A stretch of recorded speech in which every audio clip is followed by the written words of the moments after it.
Welcome to విధ్వంసం files. Alapati Suresh Kumar రాసిన విధ్వంసం పుస్తకం నుంచి ఈ వీడియోలాగా. దేశమంతా సాగు చట్టాల ఉపసంహరణ గురించి చర్చ జరుగుతుండగా ఆంధ్రప్రదేశ్ ప్రజల ముందుకు ఒక విజువల్ వచ్చింది. టీడీపీ అధినేత చంద్రబాబు నాయుడు వివసుడైపోయి వలవల ఏడుస్తున్నారు. ఆ విజువల్లో ఆంధ్రులను కొన్నాళ్ల పాటు వెన్నాడే దృశ్యం అది. దానికి ముందు శాసనసభలో ఆయన భార్య భువనేశ్వర్ని ఉద్దేశించి అధికార పక్షం శాసనసభ్యులు కొందరు అత్యంత నీచమైన వ్యాఖ్యలు చేశారు. దానికి జవాబు చెప్పేందుకు చంద్రబాబుకు స్పీకర్ తమ్మినేని సీతారాం మైకు ఇవ్వలేదు. రగిలిపోయిన చంద్రబాబు మళ్ళీ ముఖ్యమంత్రిగానే సభలో అడుగు పెడతానని చెప్పి నిష్క్రమించారు. తర్వాత పార్టీ కార్యాలయంలో మీడియా ముందు కూర్చుని మాట్లాడేందుకు ఉపక్రమించగానే ఒక్కసారిగా బరస్ట్ అయ్యారు.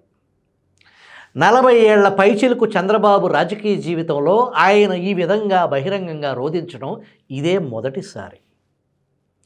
చంద్రబాబు సెంటిమెంట్కు చాలా దూరమని, ప్రేమ ఆప్యాయత అంటే ఏంటో ఆయనకు తెలియదని, ఆయనలో మానవీయ కోణం అనేదే లేదని చాలామంది వ్యాఖ్యానిస్తూ ఉంటారు. ఈ చాలామందిలో ఎక్కువ మంది రకరకాల కారణాలతో చంద్రబాబుని వ్యతిరేకించేవారు. కాబట్టి ఆ చిత్రీకరణలో వాస్తవం ఎంత ఉంటుందో ఎవరికి వారు ఒక నిర్ధారణకు రావచ్చు. చంద్రబాబు ముఖం నవ్వు ముఖం కాదు, ఆయన చాలా తక్కువగా నవ్వుతారు. అయితే ఆయన పని రాక్షసుడు. మరో మాట ఏది చెప్పినా ఆయన్ను అంత దగ్గరగా అభివర్ణించినట్లు కాదు. ఎలాంటి క్లిష్ట సమయంలో కూడా సంయమనం కోల్పోని నేతగా కొన్ని దశాబ్దాలుగా తెలిసిన మనిషి ఒక్కసారిగా ఆ విధంగా చలించిపోవటం జనానికి విభ్రాంతి కలిగించింది. ఎంత ఆత్మనిర్భరం ఉన్న మనిషి అయినా ఒక పాయింట్ దగ్గర బద్దలవుతాడు. ఆ రోజు అదే జరిగింది. ఆపుకోగలిగితే చంద్రబాబు ఎందుకు అలా వెక్కి వెక్కి ఏడుస్తారు? అప్పటికీ అది ఆయన నియంత్రణలో లేదు, అంతే. చంద్రబాబు విలపిస్తున్న వీడియో చూసిన వారికి ఆ సంగతి ఎవరూ చెప్పకుండానే అర్థమవుతుంది. కానీ అధికార పక్షం నాయకులు దానిని కూడా నాటకమన్నారు. వారిని ఎవరూ సంస్కరించలేరు, అలా వదిలేయటమే. 4 దశాబ్దాలుగా కష్టసుఖాల్లో వెన్నంటి ఉన్న జీవిత సహచరి శీలంపై పబ్లిక్ ప్లాట్ఫామ్పై నుంచి నిష్కారణంగా నిర్హేతుకంగా నింద వేస్తే ఎవరైనా ఎంత వేదన చెందుతారు? అది కూడా ఆ వ్యక్తి ప్రజా జీవితంలో ఉన్నవాడైతే. టీడీపీ టిక్కెట్పై గన్నవరం నుంచి గెలిచి తర్వాత వైసీపీలోకి గెంతిన వల్లభనేని వంశీ శాసనసభలో ఈ నైత్యానికి ముందే లోకేష్ పుట్టుకపై అభ్యంతరంగా మాట్లాడారు. ఆ రోజు అసెంబ్లీ మొదట అంబటి రాంబాబు మైక్లోనే అనుచితంగా మాట్లాడారు. ఆయనకు కొడాలి నాని, వంశీ, ద్వారంపూడి చంద్రశేఖర్ రెడ్డి జతకా వచ్చి కలిశారు. నక్సల్స్ మందు పాత్రకు బలైపోయిన హోంమంత్రి ఎలిమినేటి మాధవ్ రెడ్డి పేరు ఎత్తుతూ భువనేశ్వరి గురించి నీచమైన వ్యాఖ్యలు చేశారు. ఈ మాటలన్నీ అన్నది మైక్ లేకుండా కాబట్టి అవి రికార్డు కాలేదు. కానీ సభ యావత్తు వినే విధంగానే వారు మాట్లాడారు. టీడీపీ సభ్యులు తీవ్రంగా స్పందించారు. వైసీపీ సభ్యుల అసలైన క్షుద్రత అప్పుడు బయటపడింది. ఆమెను మేమేమీ అనలేదు, కావాలంటే రికార్డులు చూసుకోండి, కాదంటే మేము ఏమన్నామో మీరే చెప్పండి అని వారి సవాలు. ఈ ప్రవర్తనను ఏమని పిలవాలి? చంద్రబాబుతో, లోకేష్తో వైసీపీ చేసే రాజకీయ పోరాటానికి భువనేశ్వర్కి ఏమిటి సంబంధం? రాజకీయ ప్రత్యర్థుల మీద పైచేయి సాధించడం కోసం వారి కుటుంబాల్లోని మహిళలను బయటకు లాగుతారా? దివాళాకోరు నేలబారు రాజకీయాలకు కూడా ఒక కొలత ఉంటుంది.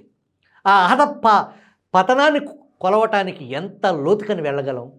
ఎన్టీ రామారావును దేవుడని కీర్తించే కొడాలి నాని ఆయన ముద్దుల కూతురుపై అపనింద వేయటానికి క్షణం కూడా సందేహించలేదు. అదే ఎన్టీఆర్ పెట్టిన రాజకీయ భిక్షతో పైకొచ్చిన స్పీకర్ తమ్మినేని సీతారాం కట్టు తప్పుతున్న సభ్యులను కనీసం వారించలేదు. సభాపతిగా తన నియంత్రణలో లేని సభలో ఇంత ఘోరం జరగటం ఆయనకు చీమ కుట్టినట్లు కూడా అనిపించలేదేమో. అన్నిటికన్నా హైలైట్ ముఖ్యమంత్రి జగన్ స్పందన. సభలో అపర దుశ్శాసుల మాదిరి వ్యవహరించిన తన సభ్యులను వెనకేసుకొస్తూ మా వాళ్ళనంటే ఆ మాత్రం రియాక్షన్ ఉంటుంది అని ఆయన వ్యాఖ్యానించారు. బయట కూడా వైసీపీ వారు దీన్ని సమర్థించారు. కొందరు సోషల్ మీడియాలో వికృతమైన పోస్టులు పెట్టి ఆనందించారు. చంద్రబాబు ఏడవటం చూస్తే సంతోషం కలిగిందని ద్వారంపూడి చంద్రశేఖర్ రెడ్డి ప్రకటించుకున్నారు.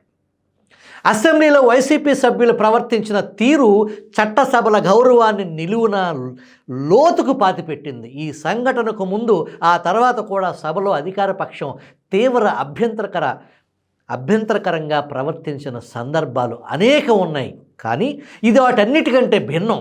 సభలో లేని, రాజకీయాలతో సంబంధం లేని ఒక మహిళ పేరు అశ్లీలంగా ప్రస్తావించి నిందారోపణలు చేయటం అనేది ఇంతవరకు భారతదేశంలోని ఏ చట్టసభలోనూ ఇది జరిగి ఉండదు.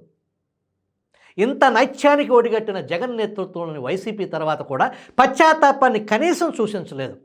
తన అనుచరుల ప్రవర్తనకు ముఖ్యమంత్రి జగన్ అదే సభలో ఒత్తాసు పలికిన తర్వాత ఆ పార్టీ నుంచి ఇంకేం ఆశించగలం?